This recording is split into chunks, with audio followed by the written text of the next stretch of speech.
saat ini kami tetap menikmati kebaikan Tuhan dalam kehidupan kami. Terima kasih Tuhan Yesus, Engkau Allah yang tidak pernah meninggalkan kami. Engkau selalu ada bagi kami. Terima kasih Tuhan.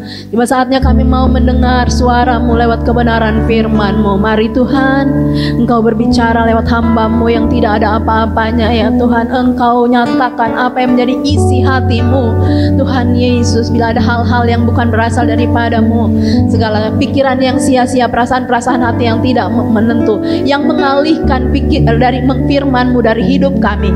Saat ini kami bersehati, segala bentuk tipu muslihat iblis ini kami cabut, kami ikat dan kami hancurkan di dalam nama Yesus. Kuasa Allah saja bekerja, kami luaskan Roh Kudus-Mu bekerja dalam hidup kami masing-masing, untuk kami dapat mengerti apa kehendak-Mu, apa rancangan-Mu dalam pribadi lepas pribadi kami. Di dalam nama Tuhan Yesus Kristus kami siap mendengar firman-Mu. Haleluya. Amin.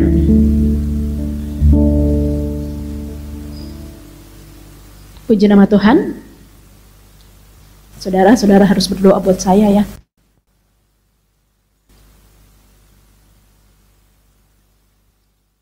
Badan saya nggak enak sekali. Lukas 13, kita akan langsung melihat Alkitab kita. Kita akan baca sama-sama Lukas 13 ayat 22 sampai 30.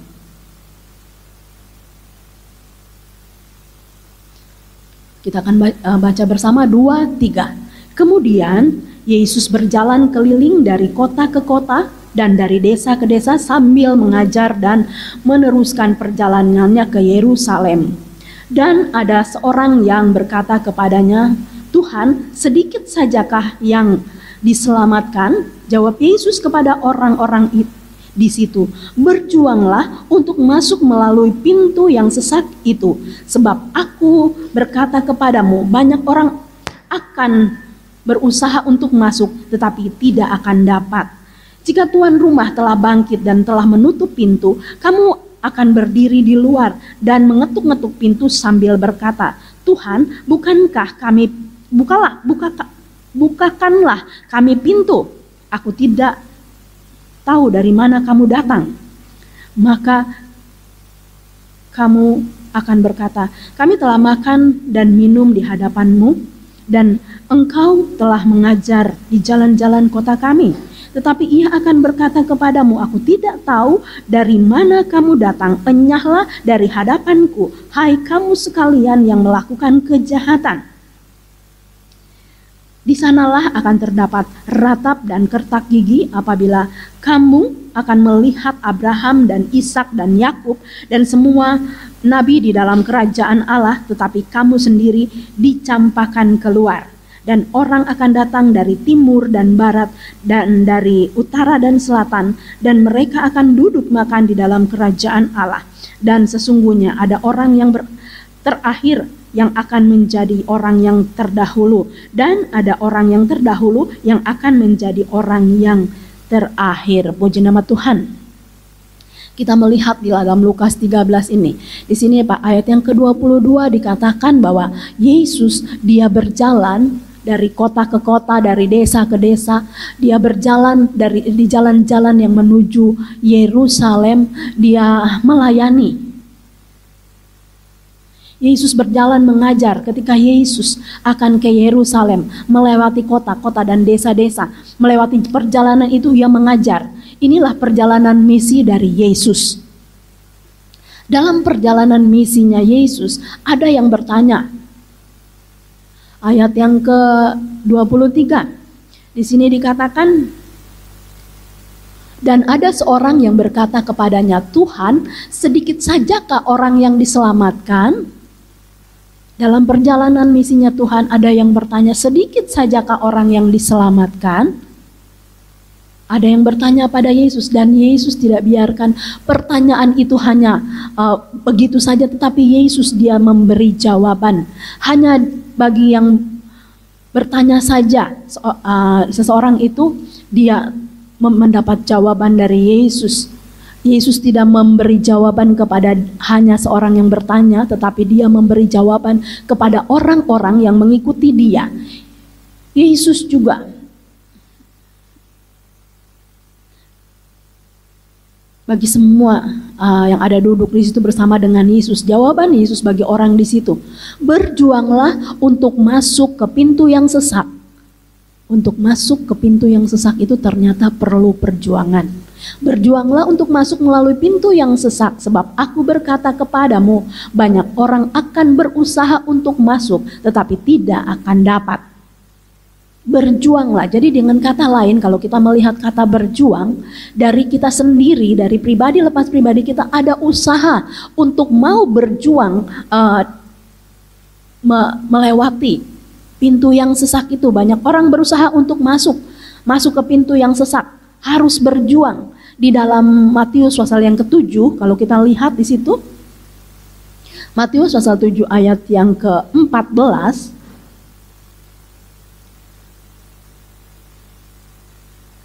karena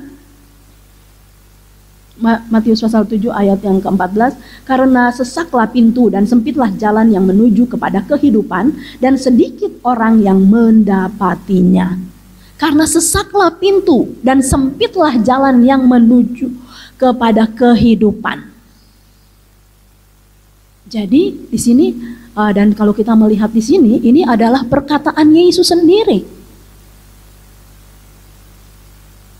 Harus berjuang di dalam Lukas pasal yang ke-13 tadi, dan di sini di dalam Matius pasal yang ke-7, di situ dikatakan dengan jelas, karena sesaklah pintu dan sempitlah jalan yang menuju kepada kehidupan, dan sedikit orang yang mendapatinya. Penegasan kembali di dalam Matius pasal yang ke-7 ayat yang ke-14. Pintu sesak, jalan sempit, tetapi kita harus berjuang seperti dikatakan di dalam Lukas tadi. Di Matius 7, kita lihat ayat sebelumnya. Masuklah melalui pintu, ayat yang ke-13, masuklah melalui pintu yang sesak itu, karena lebarlah pintu dan luaslah jalan yang menuju kepada kebinasaan, dan banyak orang yang masuk melaluinya. Kita lihat di sini, masuk melalui pintu yang sesak itu. Mengapa pintu itu sesak? Kalau kita lihat di dalam firman Tuhan ini, maka pintu yang sesak itu tidak dapat dilewati dengan kebenaran kita sendiri, tetapi harus dilewati dengan kerendahan hati. Kita tidak dapat berusaha semau-maunya kita untuk menjalani hidup ini, tetapi ada perintah-perintah Tuhan yang kita harus laksanakan. Tadi kita sudah menyanyi pujian-pujian yang mengatakan kehendak Tuhan, akan mengikut kehendak Tuhan. Masuklah melalui pintu yang sesak itu, karena lebarlah pintu dan luaslah jalan yang menuju kepada kebinasaan. Kalau pengen binasa, ya jalani saja. Tetapi saya percaya kita semua pengen hidup diselamatkan seperti yang kita lihat di dalam Lukas tadi. Lukas pasal yang ke-13.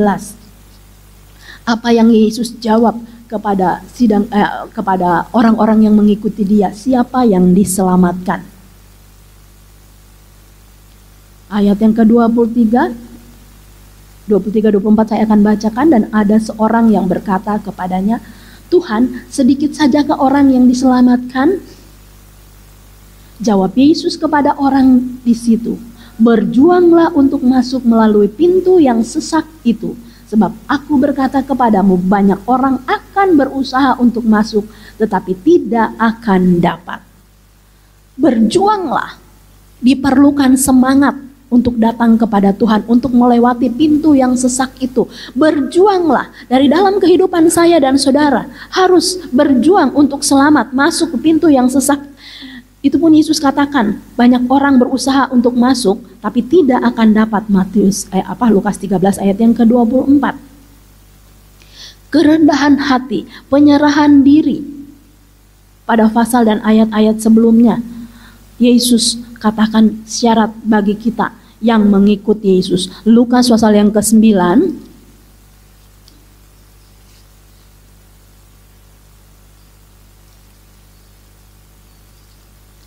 Lukas pasal yang ke-9 ayat yang ke-23.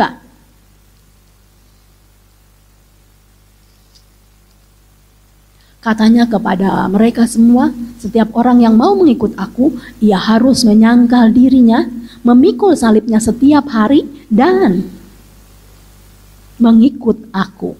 Jadi dengan kata lain, kalau kita melihat, ini juga kata Yesus kepada orang-orang di situ. Setiap orang yang mau mengikut Yesus, ia harus menyangkal dirinya, memikul salibnya setiap hari. Jadi salib yang kita pikul itu tiap hari ya, bukan hari ini kita mau pikul ya kita pikul, besok enggak ya ditinggalin aja. Tetapi harus memikul salib. Setiap kita pasti mempunyai salib, yang masing-masing mempunyai salib yang Tuhan izinkan ada dalam kehidupan kita. Kita sudah memasuki tahun ini ya, 2022. Setiap tanggal 1 tahun baru. Tahun baru tanggal 1 Januari, tahun baru tanggal 1 Februari. Bagaimana kehidupan saya dan saudara? Apakah kita masih mau memikul salib yang Tuhan izinkan ada bagi kita semua? Kita memasuki tahun ini, 2 kali tahun baru saya katakan tadi. Maka di sini kita melihat harus ada pembaruan yang dikerjakan oleh kuasa Roh Kudus, sehingga kita di tahun ini 2022 ini ada pembaharuan, lebih semangat lagi dalam kita mengiring akan Tuhan, dalam kita turut melakukan kehendak Tuhan. Ayat yang ke-23 dari Lukas pasal 9, katanya kepada mereka semua, setiap orang yang mau mengikut Yesus, aku, ia harus menyangkal dirinya, memikul salibnya setiap hari, dan mengikut aku. Jadi ada beban yang Tuhan taruh dalam kehidupan saya dan saudara. Kalau kita mau mengikut Yesus, kalau kita mau jalan menurut kehendak Tuhan, ini adalah perintah yang Yesus berikan bagi kehidupan saya dan saudara. Ada perkataan Yesus yang Yesus berikan bagi kita. Kalau mau mengikut Tuhan, harus, mau tidak mau, harus menyangkal diri, memikul salibnya setiap hari. Lukas 13 ayat yang ke-22 tadi kita lihat di sini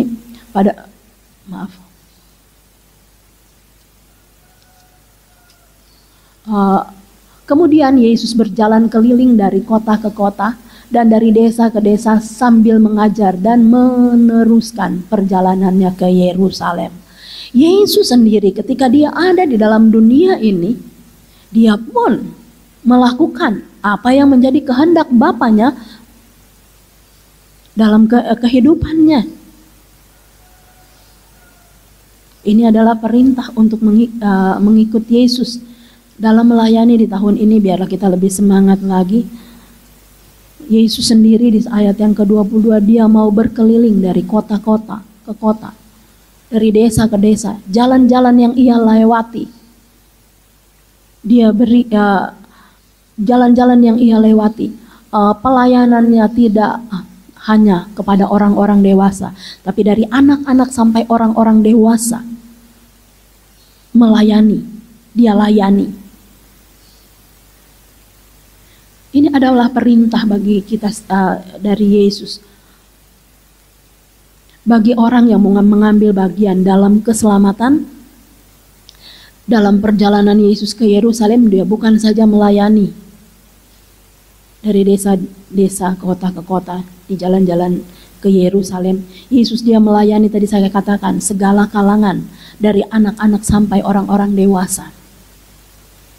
Dan di sini ada penyangkalan diri dan memikul salib setiap hari.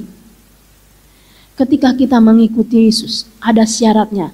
Tidak cukup hanya ikuti dia saja, ikuti Yesus, tapi harus ada penyangkalan diri dan memikul salib setiap hari. Lukas 13 ayat yang ke-24.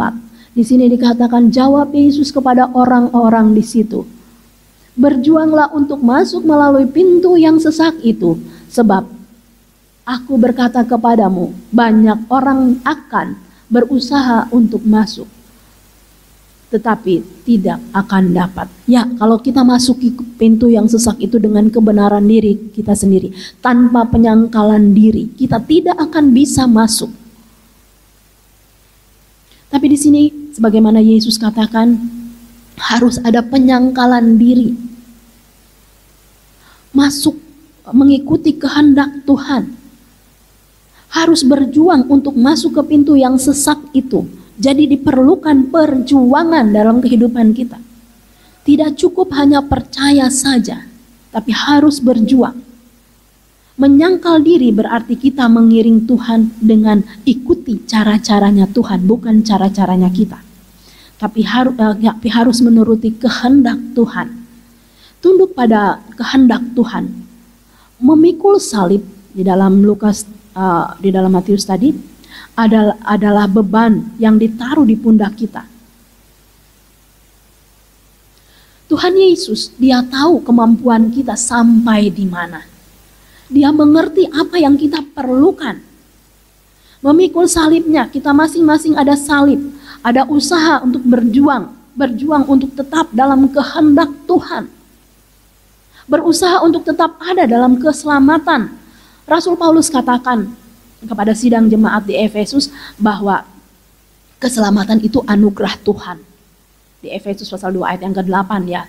Kalau keselamatan itu anugerah Tuhan, itu sebabnya kita perlu mengerjakan keselamatan itu. Filipi 2 ayat 12 sampai 16.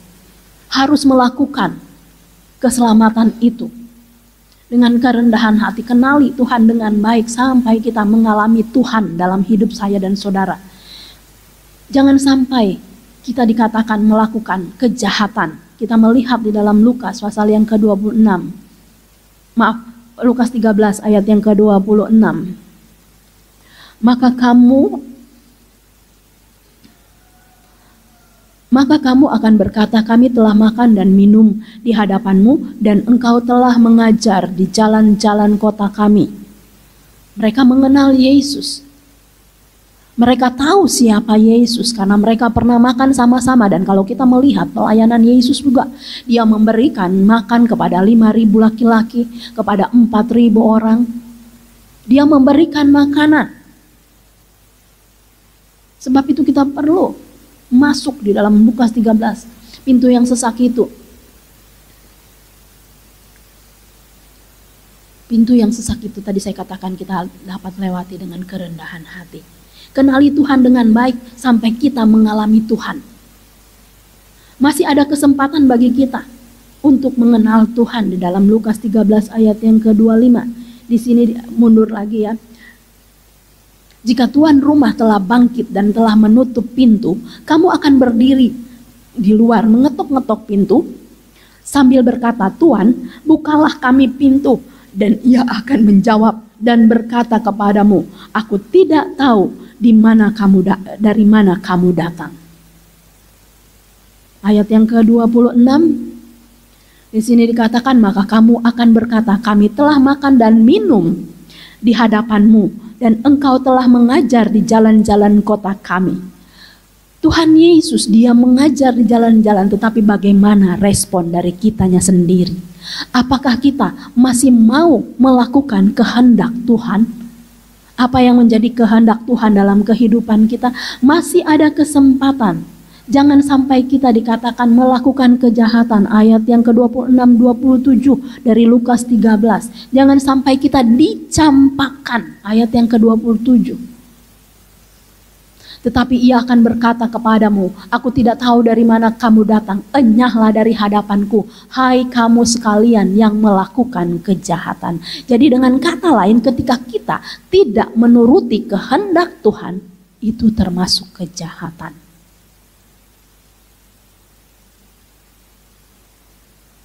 Kita diberi kesempatan, mari kita mengiring Tuhan dengan sungguh-sungguh, dengan berusaha. Ayat yang ke-29 dalam Lukas 13, di sanalah akan terdapat ratap dan kertak gigi apabila kamu melihat Abraham dan Ishak dan Yakub dan semua nabi di dalam kerajaan Allah, tetapi kamu sendiri dicampakkan keluar dan orang akan datang dari timur dan barat, dari utara dan selatan, dan mereka akan duduk makan di dalam kerajaan Allah. Keselamatan diberikan kepada saya dan saudara. Kalau kita melihat di dalam Efesus 2 ayat 8, di situ dikatakan keselamatan itu anugerah Tuhan. Sebab itu kita perlu mengerjakan keselamatan kita dengan takut dan gentar. Di Filipi 2 ayat yang ke-12 sampai 16. Kita perlu mengerjakan keselamatan yang Tuhan berikan, berikan bagi kita. Berjuang untuk tetap melayani Tuhan, berjuang untuk selalu ada di dalam Yesus. Perlu perjuangan. Jangan sampai kita dicampakkan. Saudara, kita sudah mengiring Tuhan. Kita sudah mengiring Tuhan, seberapa lamanya kita mengiring Tuhan? Tapi kalau kita tidak melakukan kehendak Tuhan, maka kita akan dicampakkan. Berjuang untuk tetap melayani Tuhan. Jangan sampai kita dicampakkan, jangan sampai kita diusir oleh Tuhan.